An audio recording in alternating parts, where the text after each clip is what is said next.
Assalamualaikum warahmatullahi wabarakatuh.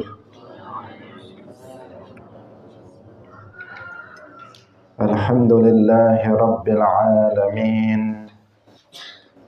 Lahu ni'matu wa lahul fadlu wa lahul thana'ul hasan. Wassalawatullahil barrir rahim wal malaikatil muqarrabin ala sayyidina wa maulana Muhammadin wa ala alihi wa ashabihi tayyibin tahirin.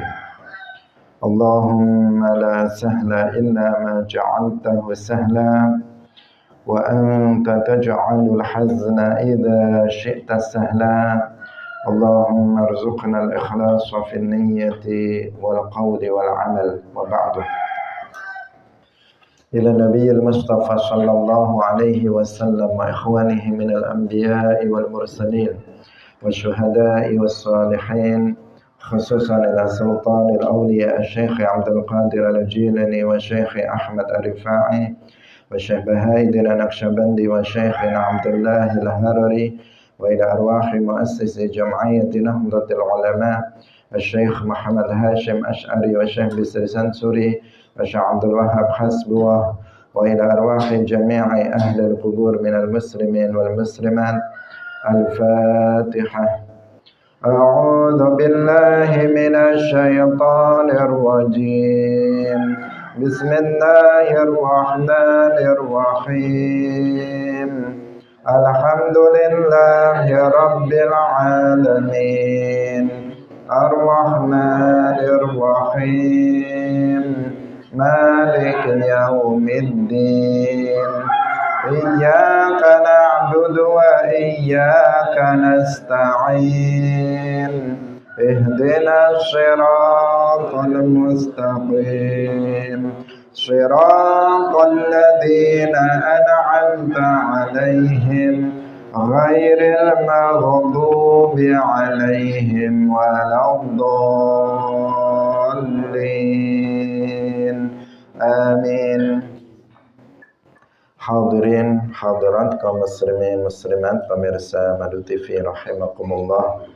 Alhamdulillah, kita bersyukur kepada Allah Subhanahu wa taala pada pagi hari ini. Allah Subhanahu wa taala kembali mentakdirkan kita untuk bisa bertemu dalam majelis Ilmuddin dalam pengajian kitab Sahih Al-Bukhari Kitabul Iman. Semoga Allah Subhanahu wa taala menerima amal saleh yang kita lakukan. Amin ya rabbal alamin. Salawat dan salam semoga tetap terlimpahkan kepada Nabi Agung, makhluk termulia, Imamul Anbiya wal Mursalin, Sayyidina wa Maulana Muhammad sallallahu alaihi wasallam, para sahabatnya, keluarganya, serta seluruh umat Islam yang mengikuti beliau ila yaumil qiyamah.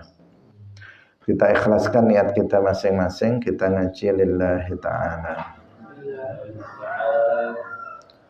Qala Abu Abdullah Al-Bukhari rahimahullahu ta'ala, babun wa in ta'ifatani minal mu'minina qatatalu fa aslihu bainahuma fasammahumul mu'minin. Babun utawi iki iku bab. Wa in ta'ifatani minal mu'minina qatatalu fa aslihu bainahuma. Ini adalah ayatnya. Beliau menyebut ayat wa in ta'ifatani, lamun golongan loro minal mu'minina saking pira-pira wong mukmin iqtatalu padha paten pinaten sapa ta'ifatani minal mu'minin fa aslihu mongko ndamekno sapa sira kabeh bainahuma ing dalem antarane ta'ifatani. Fasammahum mongko jenengi sapa Allah ing ta'ifatani minal mu'minin al mu'minina ing pira-pira wong kang beriman. Hadirin rahimakumullah, dalam bab ini Al-Imam Abu Abdullah Al-Bukhari kembali menegaskan bab sebelumnya dalam membantah kelompok Khawarij, di mana kita ketahui bahwa kelompok Khawarij mereka mengkafirkan setiap orang yang melakukan dosa. Orang yang melakukan dosa, ahlul kabair, para pelaku dosa besar, bagi orang Khawarij itu kafir. Nah, dan keyakinan seperti itu adalah keyakinan yang batil, berdasarkan beberapa dalil baik ayat maupun hadis yang sebagian sudah kita sebutkan sebelumnya. Dan di sini diperkuat kembali bahwa di antara dalil bahwa para pelaku dosa besar itu tidak kufur dengan sebab dosa yang dilakukannya adalah ayat Al-Quran. Wa in ta'ifatani minal mu'minina qatatalu fa aslihu.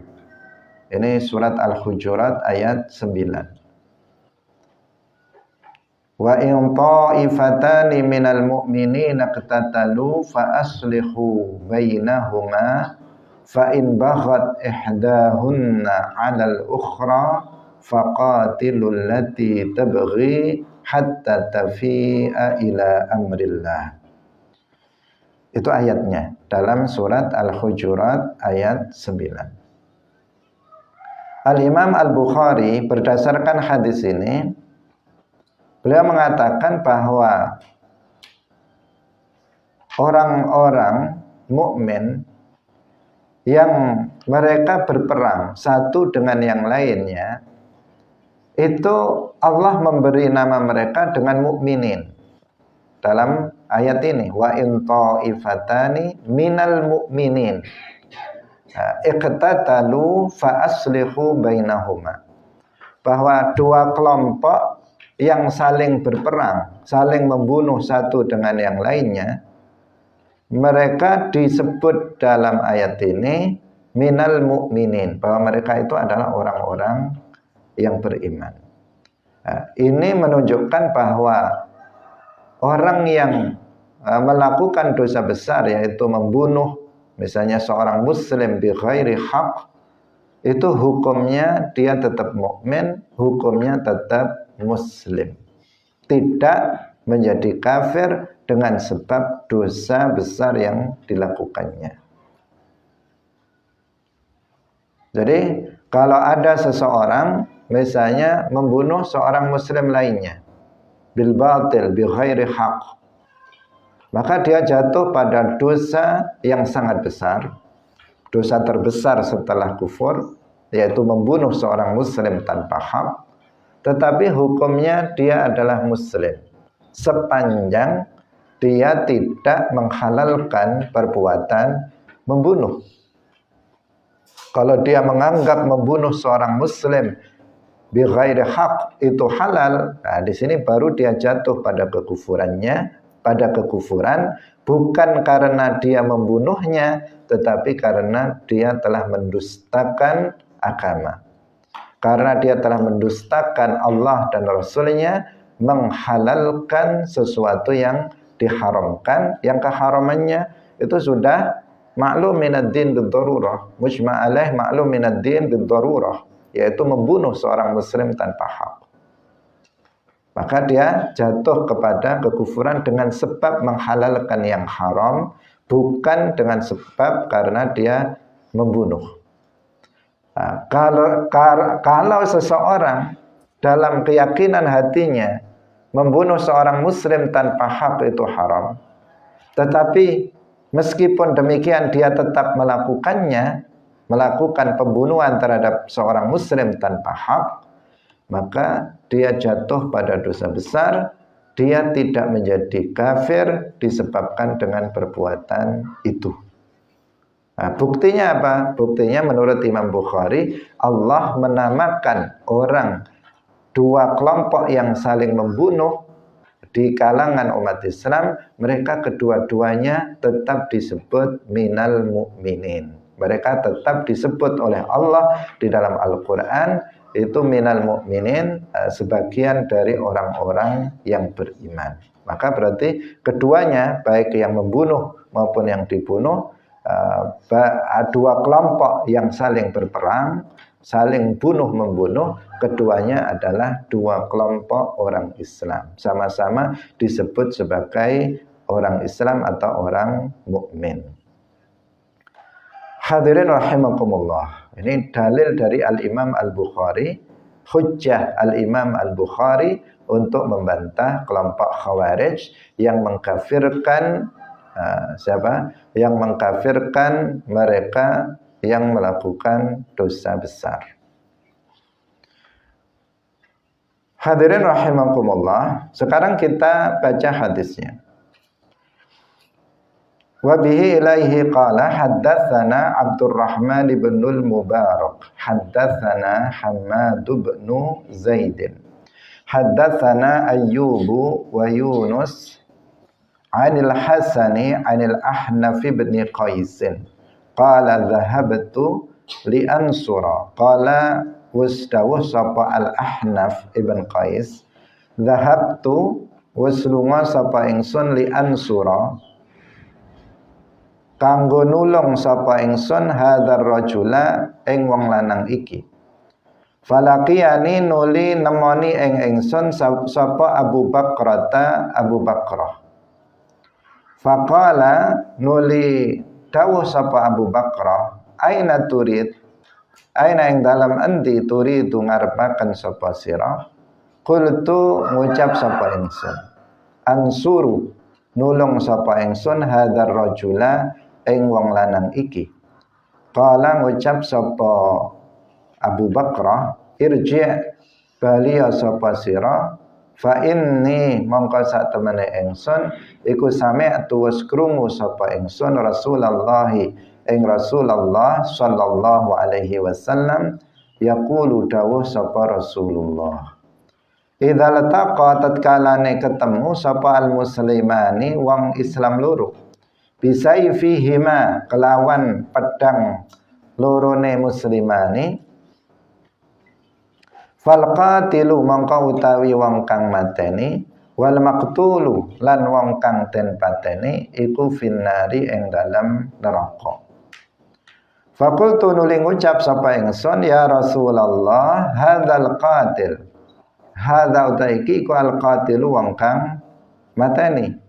Fama balul maqtul, fama mongko iku apa balul maqtuli utawi kahanane wong kang den pateni.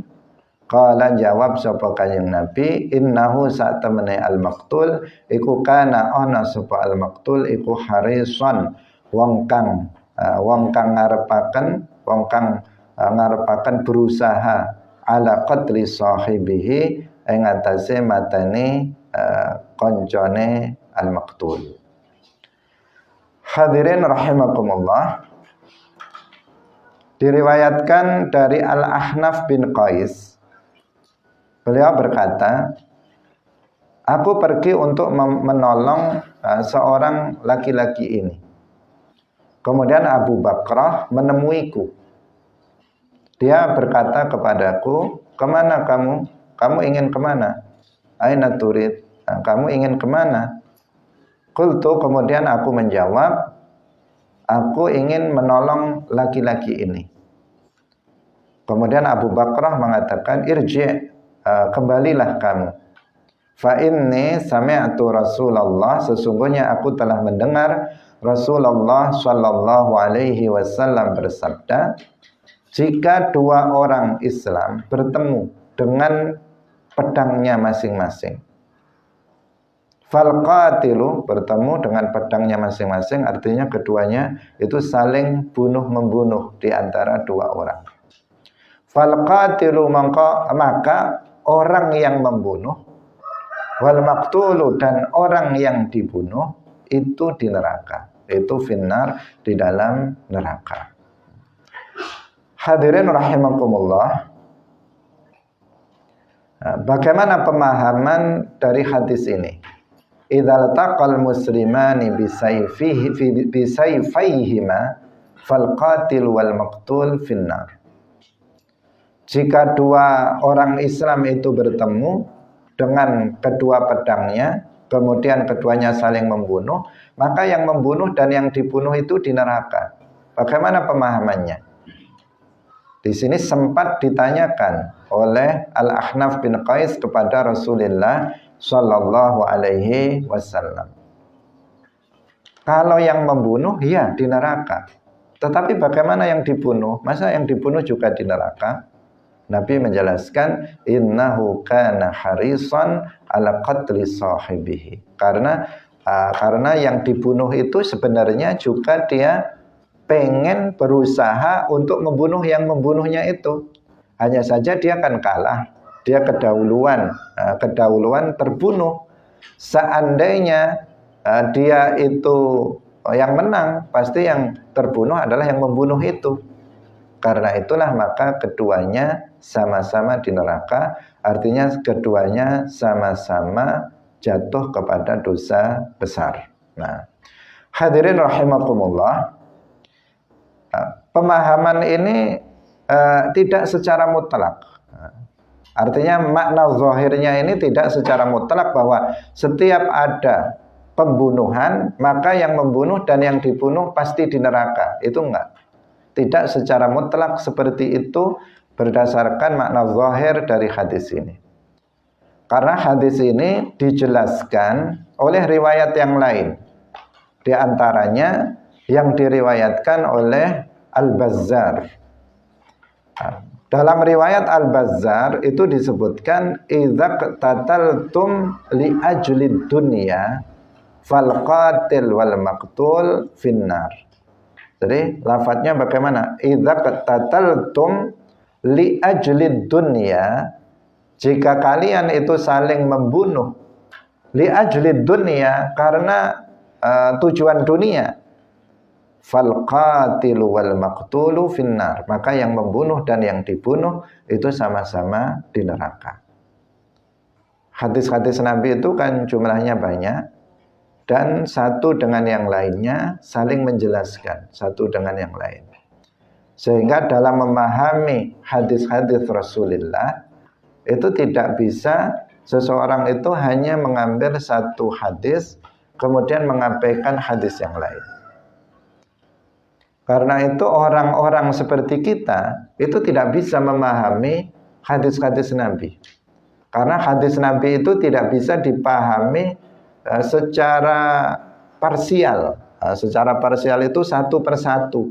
Tetapi harus komprehensif, harus secara lengkap.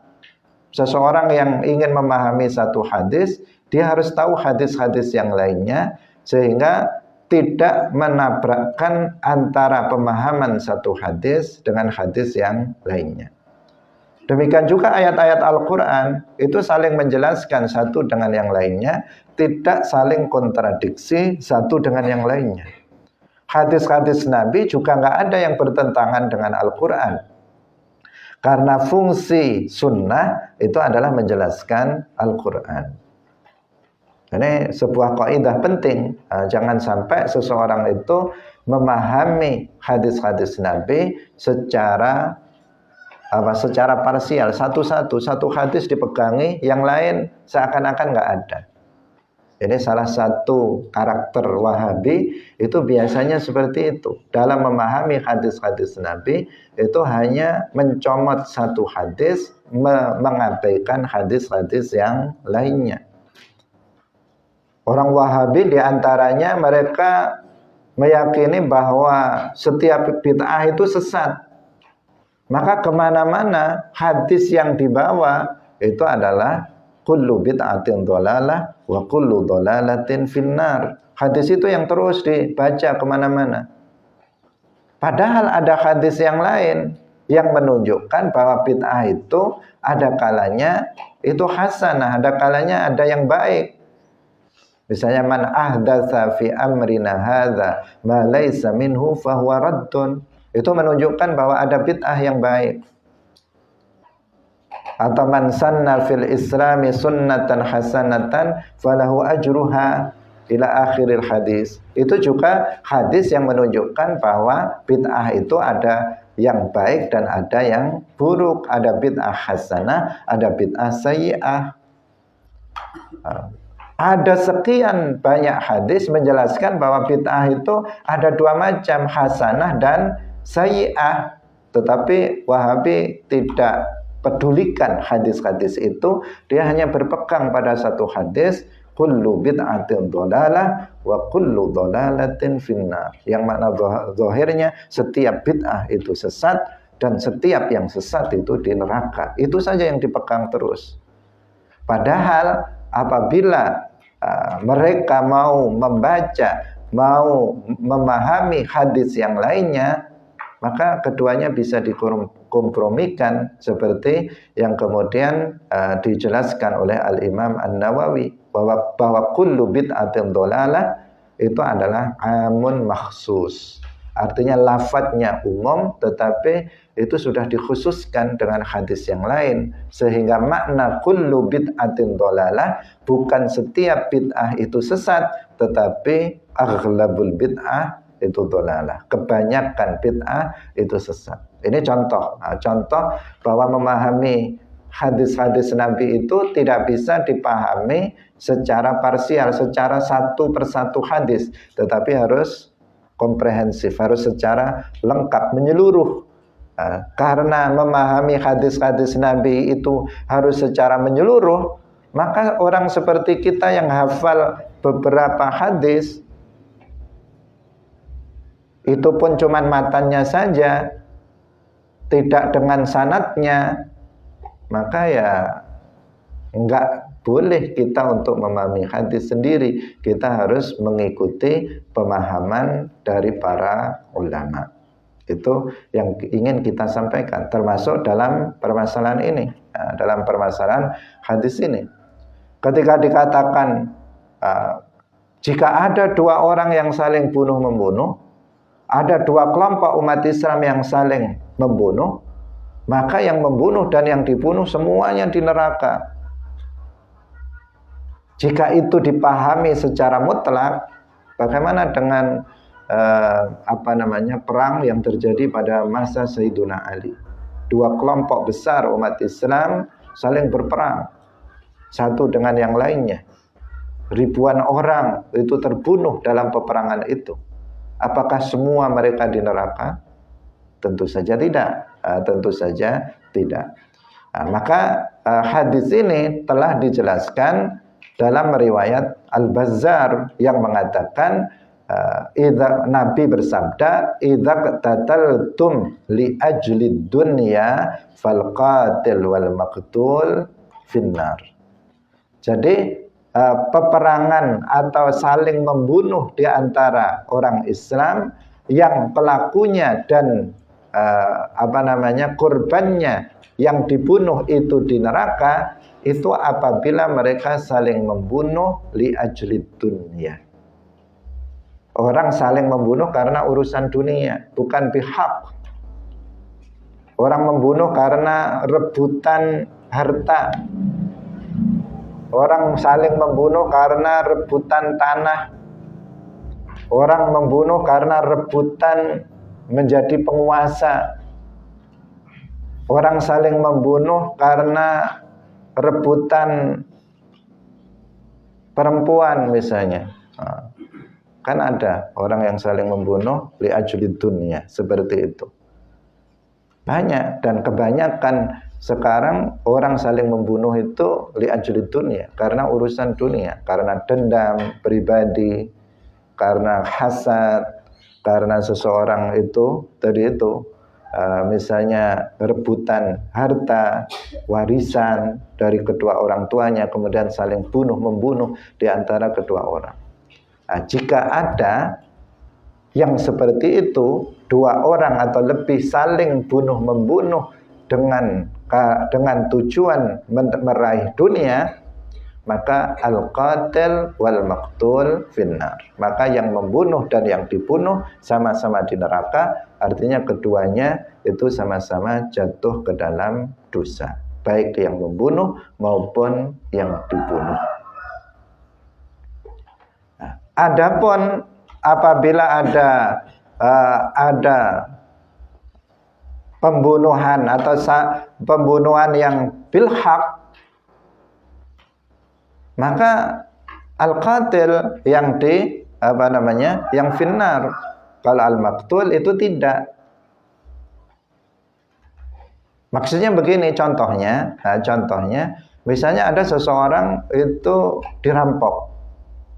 Dia berjalan di tengah jalan yang sepi, kemudian dirampok oleh perampok, dibegal, bawa senjata. Kemudian orang yang dirampok itu membela diri. Dia berusaha untuk membela diri. Kemudian dia yang mati, atau dia dalam rangka membela diri, dia mati. Apakah al-maqtul finnar? Tidak. Karena dia berusaha membunuh memang perampok itu, tetapi dia kalah dengan perampoknya sehingga dia terbunuh. Dia tidak finnar. Atau sebaliknya, dia melawan perampok itu dan ternyata dia menang, perampoknya yang mati. Dia juga tidak finnar, karena di sini dia membunuh orang itu dalam rangka membela dirinya, tidak dalam rangka li ajlid dunia, tidak. Paham? Maka tidak berlaku al-qatil wal maqtul finnar. Yang finnar adalah dia yang berusaha untuk membunuh bi ghairi haq. Contohnya lagi adalah yang tadi sudah kita sebut, yang terjadi pada masa Sayyiduna Ali bin Abi Thalib radhiyallahu anhu. Sayyiduna Ali bin Abi Thalib al-Khalifatur Rasyid, beliau seorang khalifah ar-Rasyid yang sah, beliau dibaiat oleh umat Islam. Kemudian ada sebagian orang yang mereka tidak mau membaiat Sayyidina Ali, yaitu mereka sebagian umat Islam penduduk Syam di bawah pimpinan Muawiyah bin Abi Sufyan, Amr bin al-As. Kemudian ada sebagian orang yang mereka membatalkan baiatnya. Mereka tidak mau taat terhadap khalifah yang sah. Khalifah yang sah, sampai sanggung fasihnya. Jadi mereka tidak mau taat terhadap khalifah yang sah. Sehingga apa? Sehingga di sini mereka dikatakan al-khuruj an ta'atil imam. Mereka telah keluar dari ketaatan terhadap imam. Jika ada yang seperti itu, kemudian Sayyidina Ali, karena mereka melakukan hal yang seperti itu, maka Sayyidina Ali kemudian memerangi mereka. Dan Sayyidina Ali melakukan itu, Sayyidina Ali tidak berdosa. Sayyidina Ali tidak berdosa, meskipun banyak yang terbunuh dari mereka para bughat, tetapi Sayyidina Ali itu tidak berdosa dalam masalah ini. Banyak umat Islam, kelompok lawan maupun kelompok beliau yang mendukung beliau, banyak yang meninggal, yang mati disebabkan perang itu. Beliau tidak berdosa dalam hal itu. Kenapa? Karena beliau memerangi mereka bil haq. Memerangi mereka dengan hak, karena menjalankan perintah Allah. Karena terusan ayat yang kita sebut dalam bab ini, dikatakan di sini, wa in ta'ifatani minal mu'minina qatatalu fa aslihu bainahuma. Kemudian lanjutannya apa? Fa in baghat ihdahunna 'alal ukhra faqatilul lati tabghi hatta tafi'a ila amrillah. Jadi ada kata-kata apa? Faqatilu, Allah memerintahkan. Faqatilu allati tabghi, maka perangilah, bunuhlah, perangilah kelompok yang mereka memberontak, kelompok yang enggak mau taat terhadap khalifah terhadap imam, maka perangilah sampai mereka nanti mau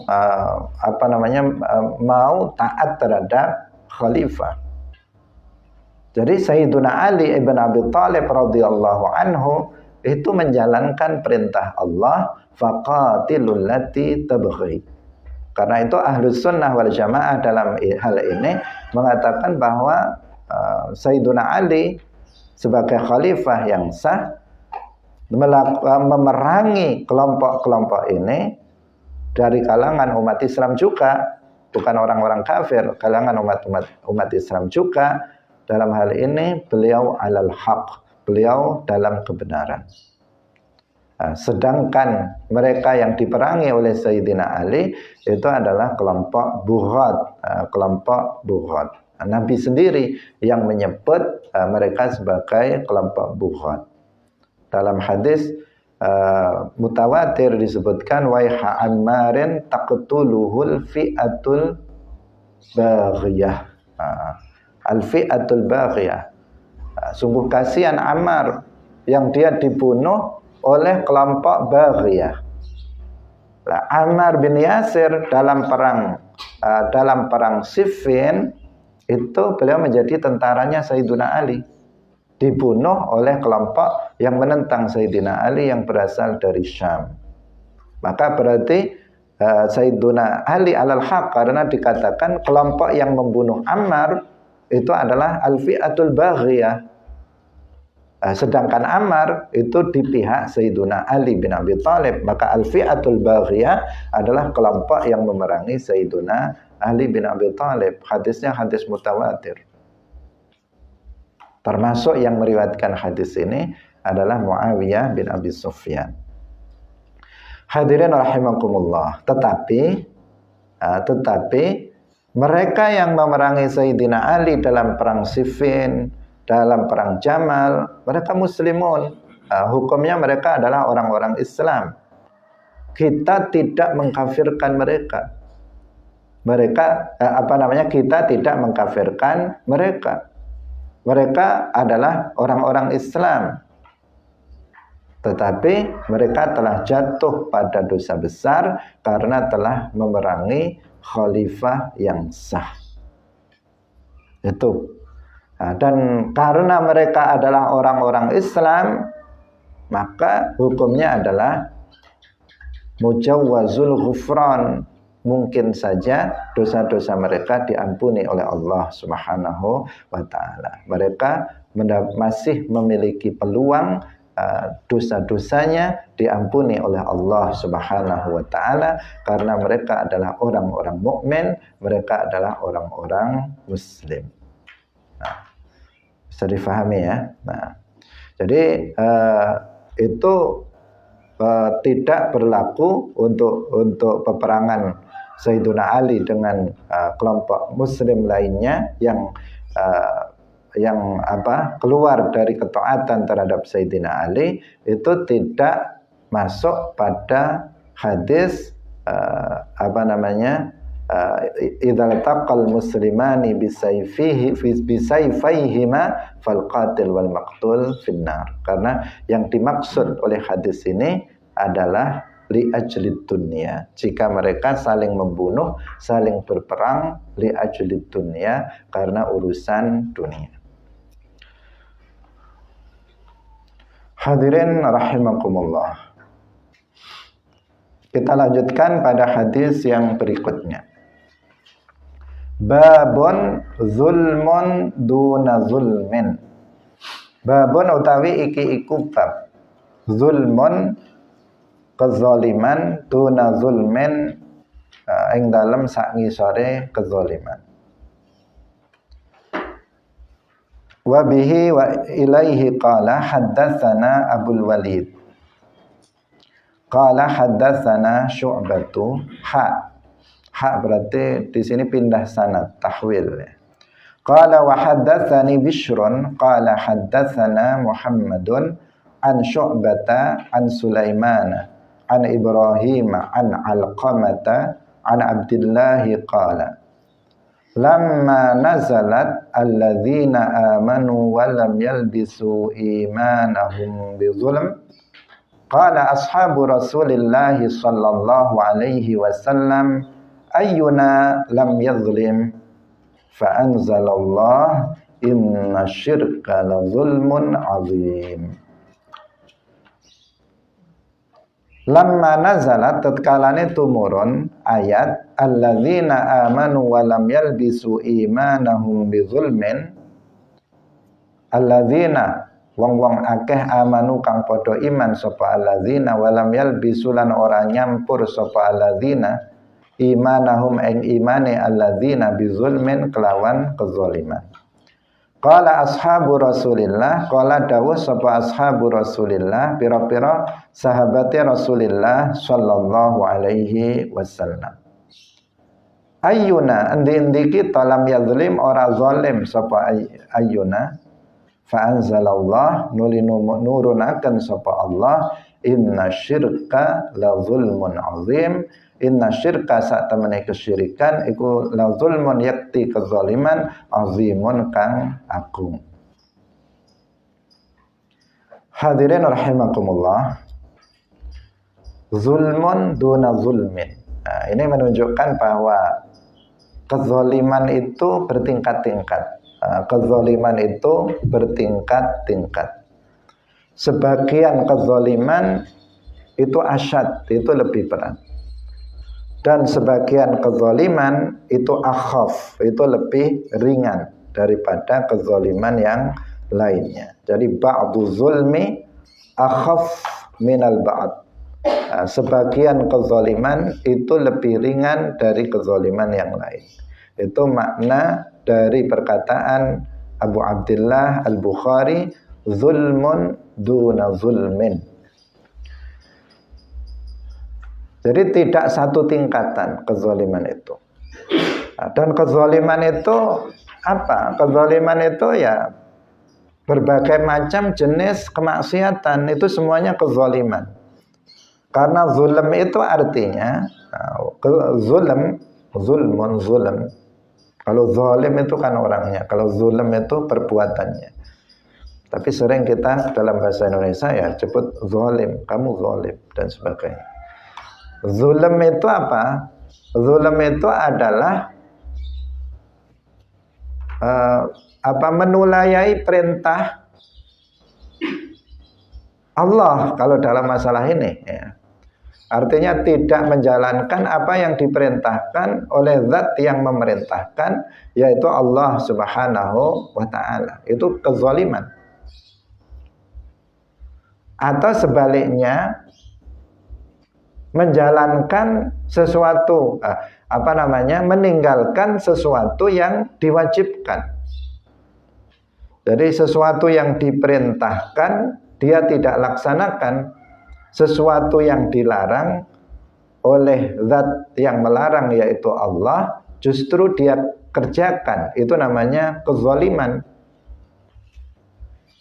Itu yang disebut dengan zulm. Karena itulah maka dalam ilmu akidah kita katakan tidak bisa tergambarkan oleh kita kalau Allah itu zulm. Allah itu berbuat zalim itu tidak tergambarkan oleh akal kita. Sehingga ditegaskan dalam Al-Quran, wa ma rabbuka bizallamin lil abid. Kenapa tidak terbayangkan? Karena kezaliman itu artinya mukhalafatul amr. Artinya seseorang dia tidak menjalankan perintah atau dia menjalankan sesuatu yang dilarang. Itu disebut zulm. Sedangkan Allah itu nggak ada yang memerintah Allah dan nggak ada yang melarang Allah. Ada nggak yang memerintah Allah? Nggak ada. Allah Al-Khaliq. Allah adalah pencipta segala sesuatu, pengatur alam semesta ini. Nggak ada yang memerintahkan Allah untuk melakukan ini dan itu, dan tidak ada yang melarang Allah untuk melakukan ini dan itu. Nggak ada. Nggak ada larangan, nggak ada perintah untuk Allah, dan nggak ada yang memerintah, nggak ada yang melarang Allah. Karena segala sesuatu selainnya itu makhluk ciptaan Allah. Bagaimana melarang Allah? Bagaimana memerintah Allah? Nggak ada nahin, nggak ada amir untuk Allah. Sedangkan zulm itu artinya nggak melaksanakan perintah atau dia mengerjakan sesuatu yang dilarang oleh yang melarang, yaitu Allah Subhanahu wa Ta'ala. Maka Allah nggak tergambarkan kalau Allah itu zulm. Definisinya nggak masuk untuk Allah Subhanahu wa Ta'ala. Sedangkan makhluk itu bisa dia bersifatan dengan sifat zulm, yaitu ketika manusia itu tidak menjalankan apa yang diperintahkan oleh Allah, atau dia mengerjakan sesuatu yang dilarang oleh Allah, maka seseorang telah berbuat kezaliman. Ada orang nggak sholat 5 waktu, berarti dia berbuat kezaliman. Ada seseorang misalnya dia minum khamr, maka dia berbuat kezaliman. Ada seseorang misalnya dia membunuh tanpa hak, maka dia telah berbuat zalim. Ada seseorang misalnya dia berjudi, dia telah berbuat zalim. Dia riba, berbuat zalim. Dia berzina, dia telah melakukan kezaliman. Ketika ada seseorang mencaci maki orang lain, maka dia telah berbuat kezaliman karena itu dilarang oleh Allah. Paham? Jadi ketika seseorang melakukan kemaksiatan, maka dia berarti telah berbuat kezaliman. Baik kemaksiatan besar maupun kemaksiatan kecil, jika dilakukan oleh seseorang, maka seseorang itu telah berbuat kezaliman. Maka kesimpulannya kita yang bukan para nabi ini, itu hampir kita semuanya ini berbuat zalim. Enggak ada kita yang bersih dari kezaliman. Karena setiap kita senantiasa jatuh ke dalam dosa baik kecil ataupun besar. Paham? Nah, karena itulah maka ketika turun ayat ini alladzina amanu wa lam yalbisu imanahum bidzulm. Kalau lanjutan ayatnya ulaika lahumul aman wa hum muhtadun. Orang-orang yang beriman dan mereka tidak mencampuri imannya dengan kezaliman. Mereka orang-orang yang beriman, kemudian mereka tidak mencampuri keimanannya dengan kezaliman.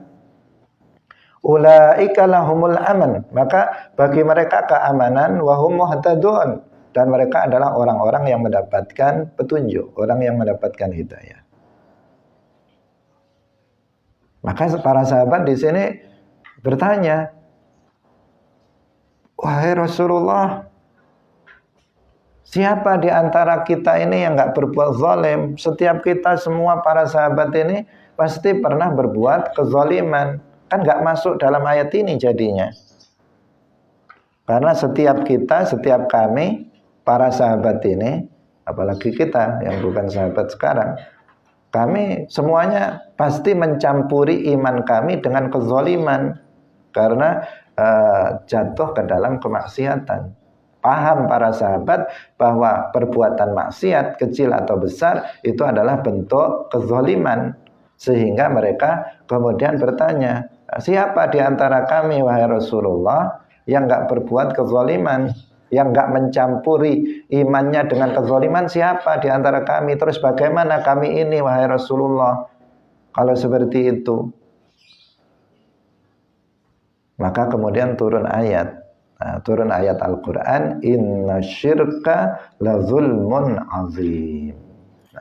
Inna syirka la zulmun azim, sesungguhnya syirik itu adalah kezaliman yang paling agung. Maknanya apa? Berarti yang dimaksud dengan zulm pada ayat alladzina amanu wa lam yalbisu imanahum bizulmin ay bisyirik. Jadi zulm dalam ayat itu artinya syirik, bukan dosa di bawah syirik. Yaitu orang-orang yang beriman yang mereka tidak mencampur keimanannya dengan kesyirikan, maka bagi mereka adalah keamanan. dan mereka orang-orang yang mendapatkan hidayah. Itu makna ayat itu. Nah, makna ayat tersebut seperti itu. Jadi zulm pada ayat alladzina amanu wa lam yalbisu imanahum bizulmin, maknanya adalah syirik berdasarkan penjelasan Nabi yang yaitu dari ayat yang diturunkan kemudian, inna syirka la zulmun azim. Ini yang dalam ilmu tafsir namanya tafsirul Quran bil Quran. Menafsirkan Al-Quran dengan Al-Quran yang lain, menafsirkan satu ayat dengan ayat yang lain. Dan seperti itulah yang seperti tadi kita telah sampaikan di awal, bahwa ayat-ayat Al-Quran itu saling menguatkan, saling menjelaskan, tidak saling bertentangan satu dengan yang lainnya. Satu ayat dijelaskan oleh ayat yang lain, dan contohnya adalah ayat ini. Nabi sendiri yang menjelaskan. Ketika para sahabat bertanya, terus gimana kami? Kami ini setiap kami pasti melakukan kezaliman. Baru kemudian Rasulullah menjelaskan dengan ayat yang lain yang turun kemudian, yaitu inna syirka la zulmun azim, bahwa yang dimaksud dengan kezaliman dalam ayat itu adalah kesyirikan. Hadirin rahimakumullah. Ini juga ayat yang kedua ini juga menjelaskan kepada kita bahwa kesyirikan itu adalah kezaliman yang paling agung, kezaliman yang paling tinggi, kezaliman yang paling besar, itu adalah syirik. Dan syirik adalah salah satu jenis dari kekufuran. Kekufuran dengan dua macamnya itu adalah kezaliman yang paling agung. Kufur dengan dua jenisnya, kufur syirik maupun kufur ghairu syirik, itu adalah termasuk kezaliman yang paling agung.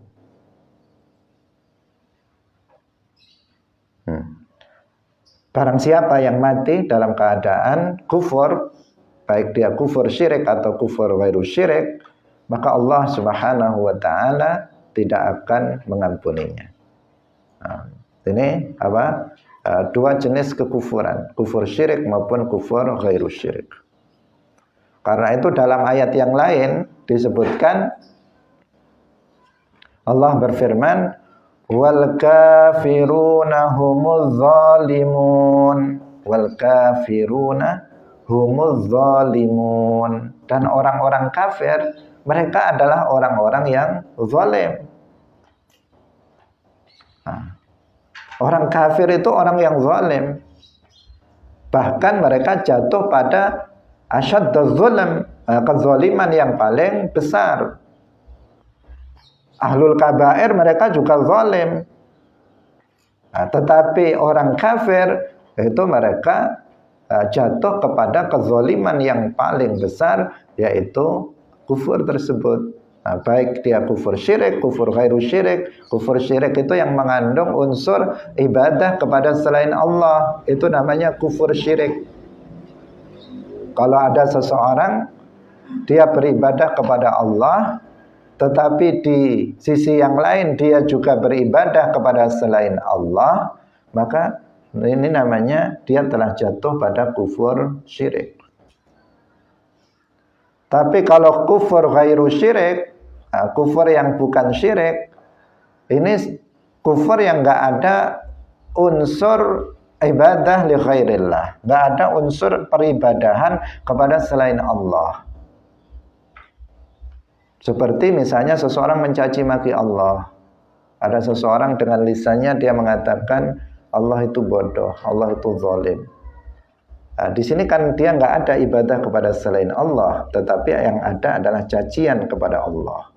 Maka apa yang dilakukannya itu adalah kekufuran, tapi tidak mengandung unsur kesyirikan. Tetapi Ini juga dosa terbesar yang tidak diampuni oleh Allah bagi para pelakunya.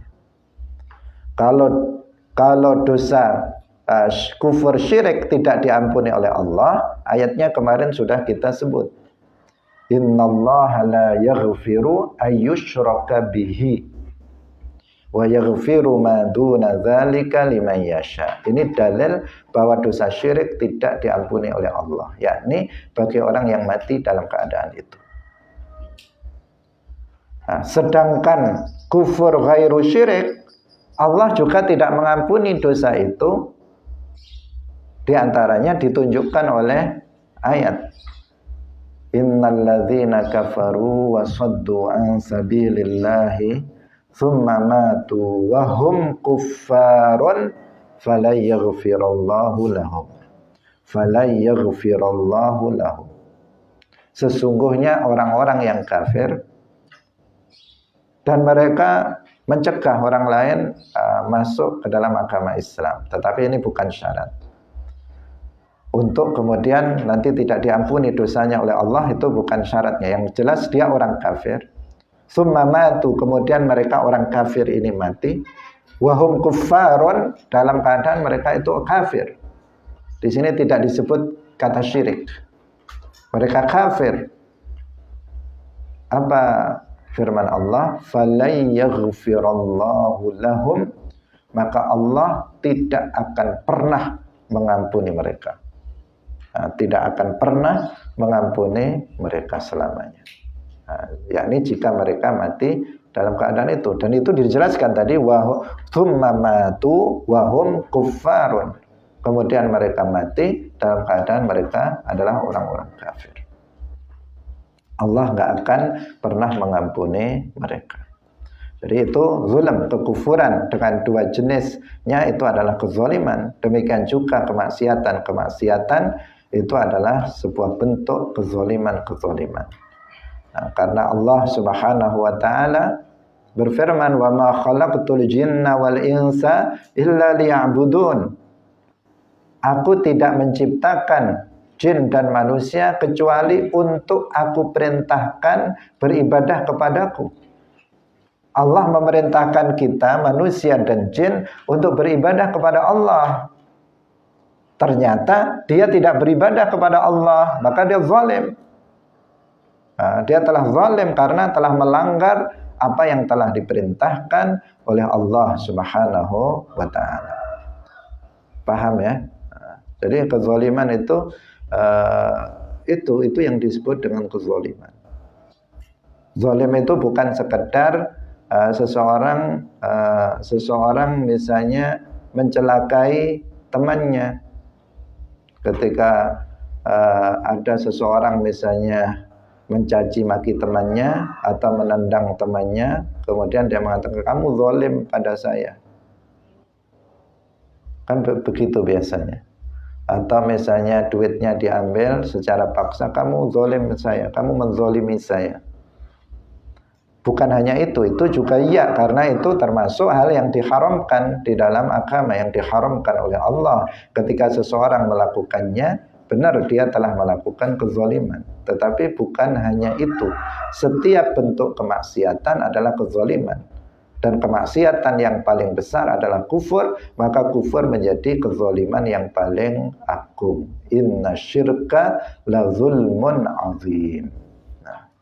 Hadirin rahimakumullah, sampai di sini pengajian kita pada pagi hari ini. Semoga bermanfaat bagi kita semuanya. Barakallahu fikum. Wallahul muwaffiq ila aqwamit thariq. Wassalamualaikum warahmatullahi wabarakatuh. La ilaha illallah. Allahumma salli ala sayyidina Muhammad wa ala alihi wa sahbihi wa sallim. Rabbi ghfirli wa liwalidayya wa lil mu'minina wal mu'minat.